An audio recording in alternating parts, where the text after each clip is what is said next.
Hey everybody, it's Eddie J on Crypto for GrowMyBag.tv. Hope you're having a good one. What's good? What's good? What's good? So, wow. I'm just looking at all of the events that have happened between last night, this morning, like late yesterday and this morning. There are a lot of events. So, Binance Labs rebrands itself to YZi Labs. Now, the significance of that is that I told you before, CZ Changpeng Zhao was going to return to Binance, but not Binance the the exchange, but Binance the investing arm. So they wanted to change the name so that when he returned, there would be a clear distinction of where he is because he's not supposed to go back to the exchange. Or he said he won't go back to the exchange that he owns, I think, 90% of. Yeah, I think that's funny too. But the idea is that he's going over to the part of the business that he actually loves. He loves finding new technologies. He likes the investment side. And I'm expecting a lot to come out of it. A lot. So I'm interested in how that works out, you know, um, because he is very smart, a very smart dude, right? And the reason why I'm expecting to see how that works out is because I'm dying to see what kind of projects he's going to dive into. And that's why it's important. They also have like a boatload of money to play with. Some other like striking news. Morgan Stanley is supposedly working with the government to explore offering crypto services in the United States, meaning I don't think they're going to be the only bank that's going to do this. I think most banks are going to do it just like Brian Moynihan said. It's a matter of, well, okay, what does that mean? The bank is asking government, what does that mean? What is it that we're allowed to do? Because we've been slapped around silly by previous regimes saying, don't do this, don't do that. And don't get it twisted. I still get on people about getting it twisted that, the new regime is now this, all over, all about crypto and everything else. Because in previous cycle was not for crypto, was against crypto. Just go look up Jay Clayton. Just go look up Jay Clayton, former head of the SEC. And then you'll understand. So everything right now to me is like, well, the wind changed direction. Okay. So yes, banks are going to be skeptical. Banks are going to want to know, what are we allowed to do and what are we not allowed to do? And by the way, can we get that in writing? Because we see what you did to all these other companies that specifically went to you and said, hey, what are we allowed to do? What are we not allowed to do? Can we work with you to make sure that we're on the right path? And then they got shanked. So yeah, they want to be sure. So I'm all about it. I'm all about it. Trust but verify. Hey, you said we could do this, but we just want to kind of, get on the same page. Make sure we're right there. Yeah, I like that part. I like that part.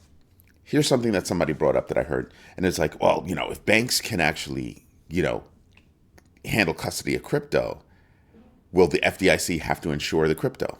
That's cute. I don't care. Hear me out. Hear me out. If Coinbase goes out of business like that, they just shut down. Where's your crypto? It's not insured. Okay, now you got to worry about stuff. That's why I don't leave my crypto anywhere.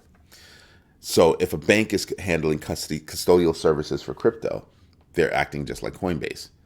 And we know that banks can go out of business. Some of the bigger banks, do we think they're going to go out of business? No, not really. Will they get smaller? Probably. But we could go out of business? Highly doubtful. So I'm sitting here and I'm wondering, how's this work out? I just want you to stop and think about this. Putting insurance to the side, if the FDIC has to insure as a part of the 250,000, that's probably what they'll wind up doing. Sure, fine, but chill.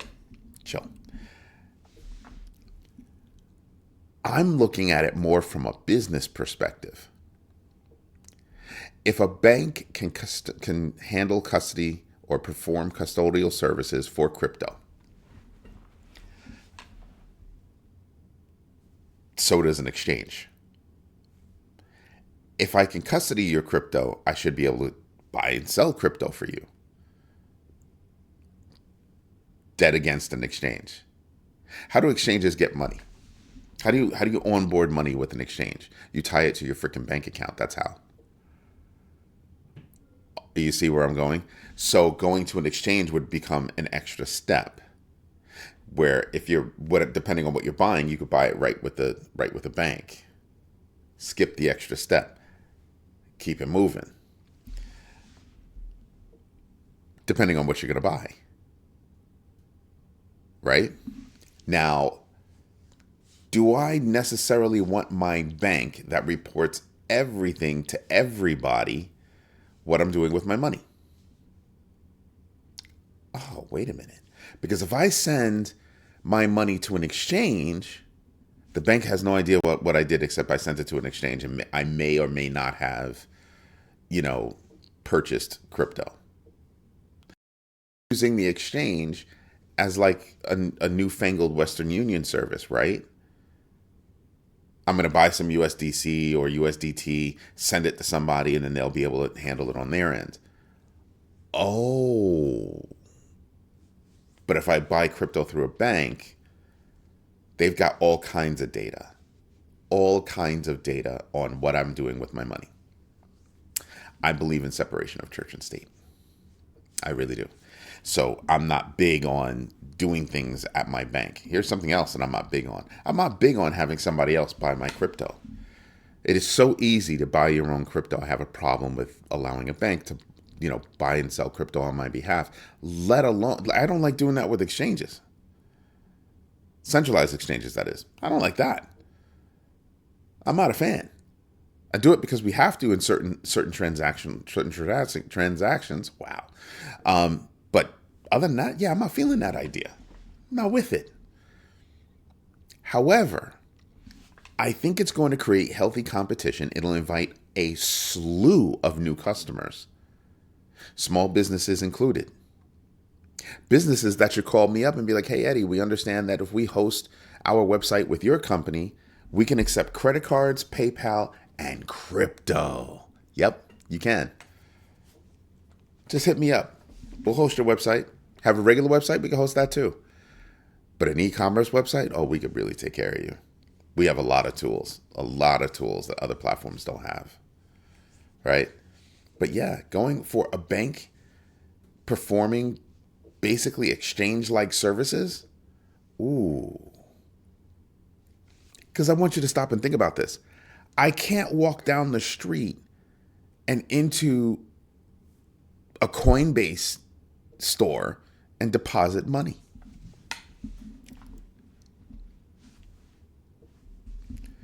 But I get direct deposit into my bank account. Clients pay me. Love that part. And they just deposit it.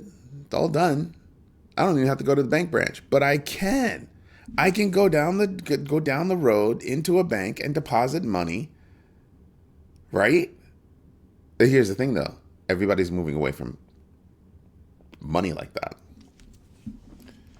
But the fact is that I still can, and I can't with crypto. So there are small advantages to a bank becoming an exchange versus an exchange becoming a bank, right? There are certain advantages on either side. I think it's going to promote like healthy competition.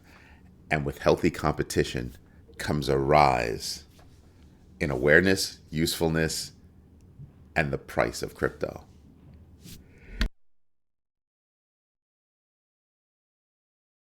Excuse me. So yeah, I find it crazy interesting that we're going to be doing this. So yeah, I'm happy that Morgan Stanley is stepping up and saying we're talking to the government to do this. That's big news. Love it. And let me tell you something. Morgan Stanley is really good at what they do. Morgan Stanley is an investment bank. Remember I told you that there are banks out there that have to rethink what it is that they do? Morgan Stanley's not one of them. Morgan Stanley is an investment bank. You want to know who else is an investment bank? Goldman Sachs. That's right. They became a bank a long time ago. So Morgan Stanley, Goldman Sachs, other investment banks getting involved in this would actually be huge. the amount of customers that they would attract would be ridiculous. Because now I can go to my local, Morgan Stanley office, talk to my Morgan Stanley advisor, and at my advisor's fingertips would be information on just about any asset available, including digital assets. Now, here's something that's crazy that Brian Moynihan brought up. Imagine tokenization of equities. Yeah, it gets bigger. It gets better. Banks getting involved in crypto could be a really good thing.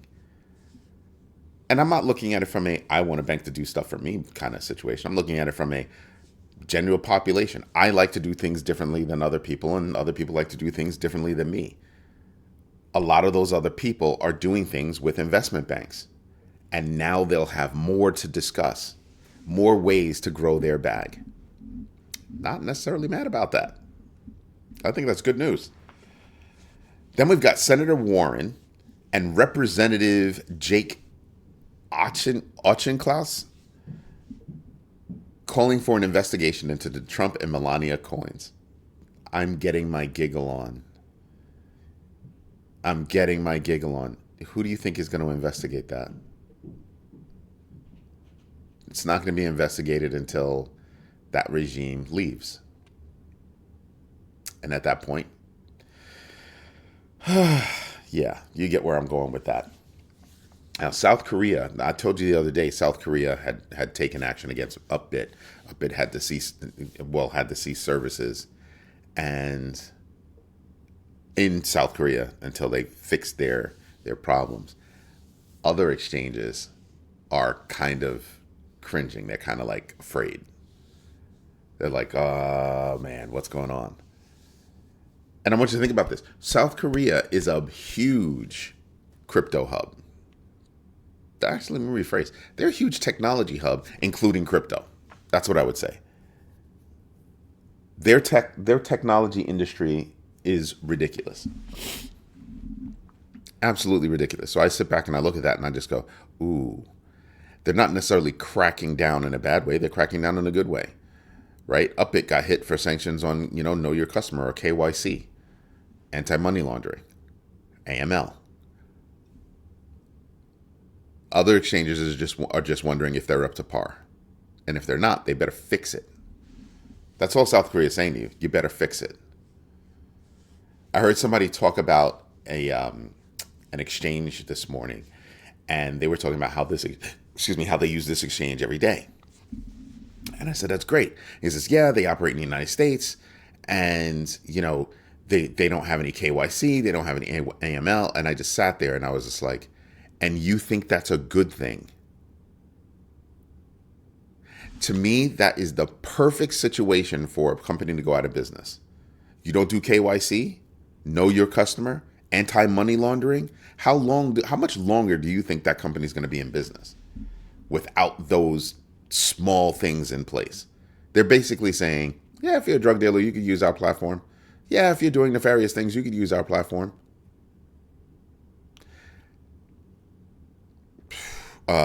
So at what point does the United States wake up and go, whoa, wait a minute, you're doing what here? No, you're done. Like KYC and AML, in the United States should be the minimum, right? It's convenient for customers, for, non-nefarious customers. But look at what it can actually offer itself up to. It's very interesting. Very interesting. So before you go playing around with an exchange, go find out, who they are, where they're at, where they're located, how they do business. Because what you don't want is to get caught out there with an exchange that is in a position to get hammered by a government. That's what you want to pay attention to. That's the big one right there. That's big. I worry about that. Like, I don't worry about it for myself because I don't play around with that kind of stuff. I don't. right? I can move my assets from an exchange, handle all my transactions, and it winds up in a in a non-custodial wallet. Done. I don't leave my money on exchanges. So if I'm on an exchange, it's real fast. Boom, boom, done. Not trying to stay there, not trying to linger, not trying to do anything like that.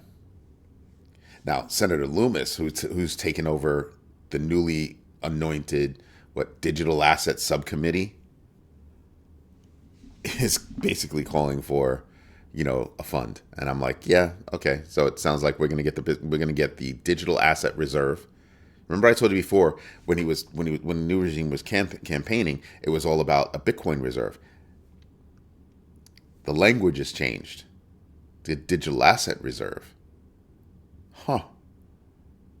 Interesting. Because remember the other day I told you that there's the cutest little squirrel every morning when I do my show. He's scooting across, just out exercising. I guess he goes home and still getting his nuts or whatever. It's just cute as hell. Anywho, I look at this and I just kind of go,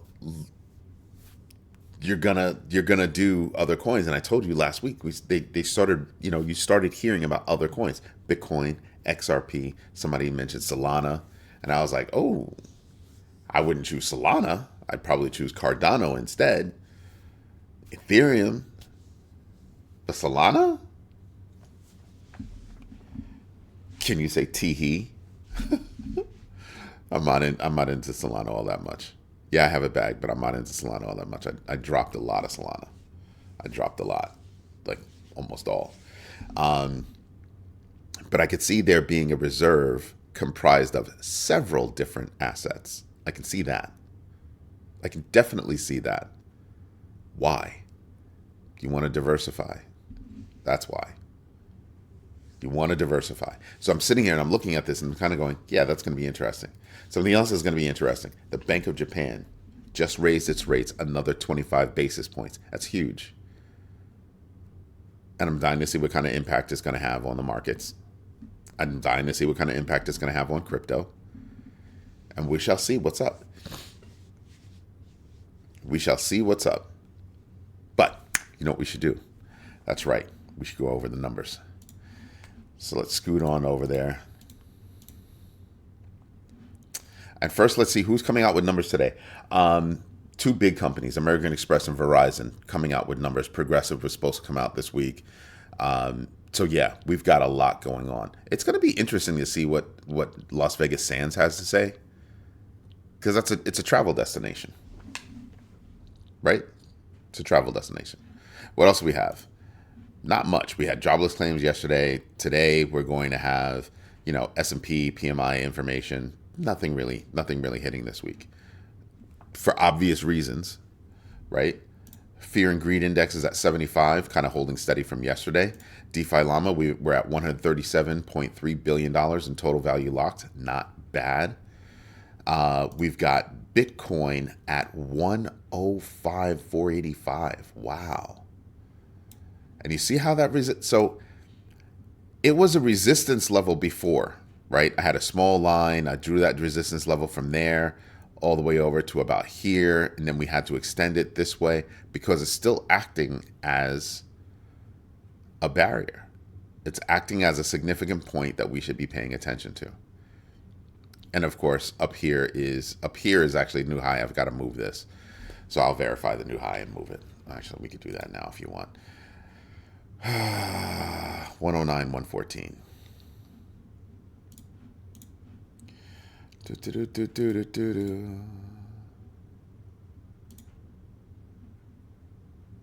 I always forget where to do it. No, not that one. Oof. Look at me stumbling around. Imagine.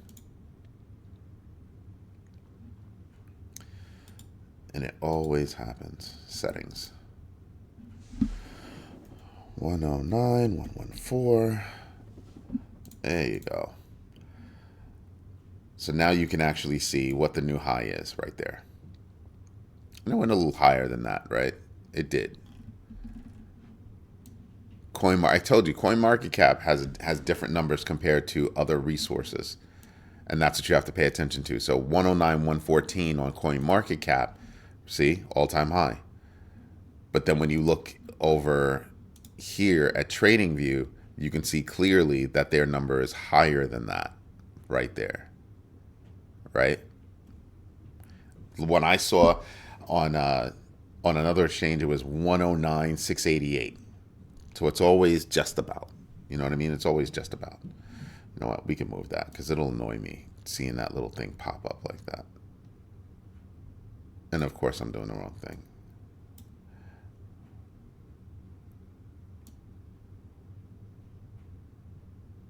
There you go.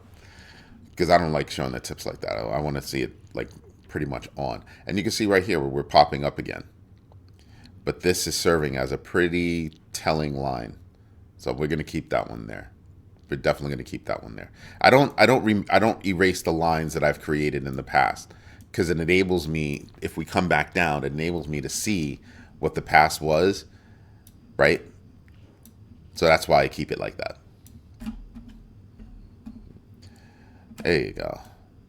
That's why I keep it like that, so we can actually see what's going on. So now we're starting to play games in a new space. We were playing games over here. See how long it took? Right? We kept breaking out. We broke out. Okay, then we broke out and hit new highs.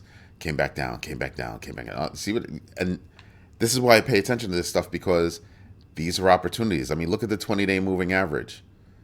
Look at the 200-day moving average in orange. These are the things I pay attention to because I want to know how are we moving, how is the money moving? And at 105, that's a higher number. Am I going to DCA? Of course I'm going to DCA. I'm just going to continue to buy in because that's what I should be doing. Just saying. If you look at the big board, you can see that there are a lot of things that are up. Ethereum finally breaking through 3,400 bucks. Cool, not a problem. Solana bumping up a bit. HBAR bumping up a bit. Ondo bumped up. I have no interest in Ondo, but a few friends of mine do. Link is up. XLM is up. SHIB is up a little bit. Just a little bit. Right? So there are a lot of coins here that I'm really interested in. I like seeing the numbers straight across. What's going on year to date? XRP is still blowing it off the doors. Solana still doing well. I don't know why. But then I scoot down and I look at Stellar. Stellar's doing well, right? Sui is doing Chainlink doing well. Cardano doing well. Cardano's going to do better, I think. I think it's going to do way better. It's going to start moving again. But I'm all right with it. I'm here for it. Not a problem. I'm in a serious black with Cardano. I'm very happy with it. So there are certain things that I consider to be connective tissue. Cardano is not necessarily connective tissue yet, but it is important. So I pay attention to that. That's something I keep in my wallet. Chainlink. I used to have Avalanche. I dumped it. I have nothing against it. It was just a good opportunity for me to make money. And then Sui, Stellar. I have a bag of Stellar. I have a bag of like these right here. I have bags of these. I have a bag of this BNB. People sleep on BNB and I don't know why. People sleep on BCH. I don't know why. I've got a bag of BCH. There are lots of tokens. Do your own research, right? Do your own research. Know your entries and exits and invest deliberately. The GMB3. You have to pay attention to that. Must. Absolute must. Because it'd be insane for you not to. Just saying. Just saying. Anyway, this is Eddie J on crypto for growmybag.tv. I hope you like what I'm doing. If you do, smash the likes, tell your friends about us, and don't forget, go to growmybag.tv/sign-up. Why? Because you want to be a big bagger. Every single month, we have a private video conference just between big baggers where we compare notes. Because what do we care about? Growing our bags. Have a good one, everybody. Bye-bye.